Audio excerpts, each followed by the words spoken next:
अखंड बोलना इसलिए पड़ता है क्योंकि सब कुछ खंड खंड हो चला है। जम्बू द्वीप से छोटा है भारतवर्ष। भारतवर्ष में ही आर्यावर्त स्थित था। आज न जम्बू द्वीप है, न भारतवर्ष और न आर्यावर्त। आज सिर्फ हिंदुस्तान है। सच कहें तो यह भी नहीं। आओ जानते हैं भारतवर्ष के टुकड़े टुकड़े होने की संक्षिप्त कहानी। भारत में रहने वाले हिंदुत्ववादी हमेशा अपने गौरवान्वित इतिहास को याद करते हुए अखंड भारत की परिकल्पना करते हैं। वही अखंड भारत जो कभी उत्तर पश्चिम में ईरान तो दक्षिण पूर्व में मलेशिया के आगे तक फैला हुआ था। वही अखंड भारत जो सदियों पहले अमेरिका, ऑस्ट्रिया जैसे देशों जितना विशाल और समृद्ध हुआ करता था। वही अखंड भारत जिसका नक्शा नए संसद भवन में दर्शाया गया है। अखंड भारत का असली नाम भारतवर्ष है। इसे आर्यवर्त और जम्बूद्वीप भी कहा जाता है। वायु पुराण में आर्यवर्त से जुड़ा एक मंत्र है, जम्बूद्वीपे भरतखंडे आर्यावर्त देशांतर्गते। आप दुनिया के 7 महाद्वीपों के मॉडर्न नाम एशिया, यूरोप, ऑस्ट्रेलिया, उत्तरी अमेरिका, दक्षिणी अमेरिका, अंटार्कटिका और अफ्रीका जानते हैं, लेकिन हजारों साल पहले ही भारत के ऋषियों द्वारा लिखे गए पुराणों में पहले ही दुनिया के 7 महाद्वीपों का नाम नक्शे के साथ उल्लेखित किया गया था, जिनका नाम जम्बू, प्लक्ष, शालमल, कुश, क्रौंच, शाक और पुष्कर था। सनातनी पुराणों में 7 महाद्वीपों का जिक्र मिलता है, जिसमें पृथ्वी के मध्य में बने जम्बूद्वीप का उल्लेख है। जम्बूद्वीप के अंदर भारतवर्ष आता है, जिसमें Paras, Iran, Afghanistan, Pakistan, Hindustan, Nepal, Tibet, Bhutan, Myanmar, Sri Lanka, Maldives, Thailand, Malaysia, Indonesia, Cambodia, Vietnam, Laos जैसे देश थे।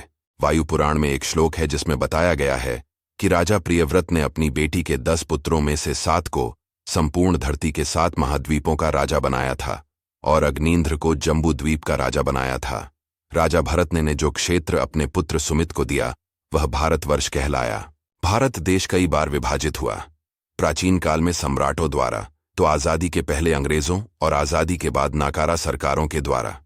अखंड भारत में आने वाले देश Iran, Afghanistan, Pakistan, Nepal, Bhutan, Tibet, Myanmar, Bangladesh, Sri Lanka, Thailand, Cambodia, Malaysia और इंडोनेशिया तक था।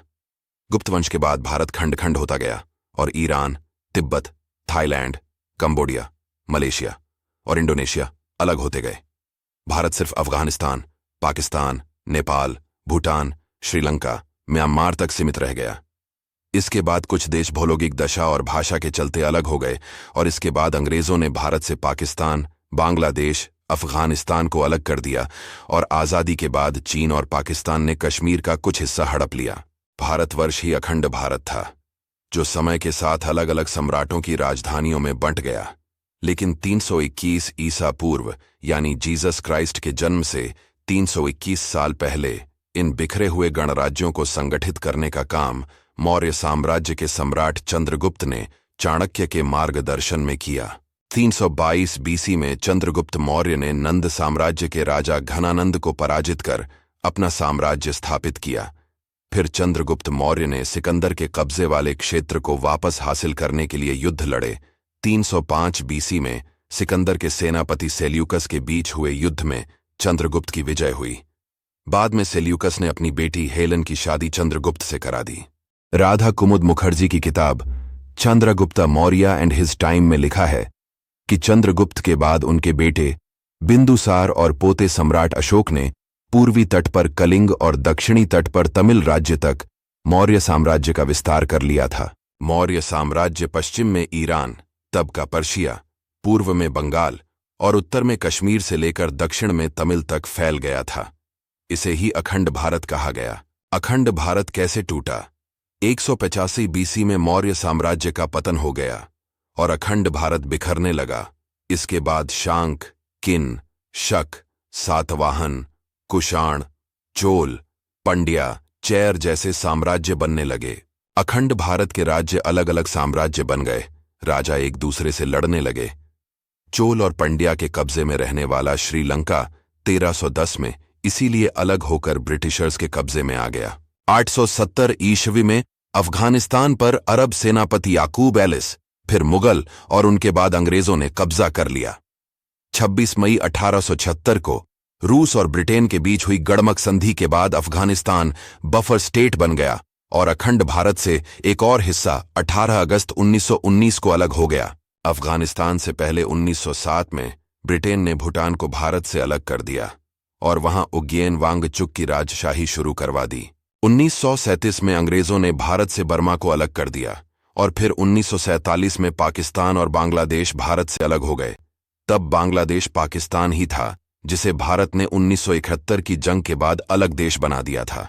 तो यह थी संक्षिप्त में भारतवर्ष के खंड खंड होने की कहानी। दुख तो इस बात का है कि भारत विभाजन के समय जो विभाजन हुआ उसे आजादी मानकर जश्न मनाया जाने लगा। विभाजन भी स्पष्ट रूप से नहीं किया गया, मुट्ठी भर लोगों ने मिलकर विभाजन कर दिया। हालांकि इस अधूरी आजादी के बाद भी आज भी जारी है विभाजन का दर्द और विभाजन। वर्तमान में माओवाद, नक्सलवाद, आतंकवाद, अलगाववाद, अवैध घुसपैठ, धर्मांतरण, वामपंथी राजनीति, जातिवाद और सांप्रदायिकता की राजनीति, भ्रष्टाचार, देशद्रोह ने आजादी और सीमाओं को खतरे में डाल दिया है। इतिहास से जुड़ी ऐसी ही रोचक और अनसुनी कहानियों के लिए जुड़े रहे हमारे साथ और चैनल को सब्सक्राइब करना न भूलें।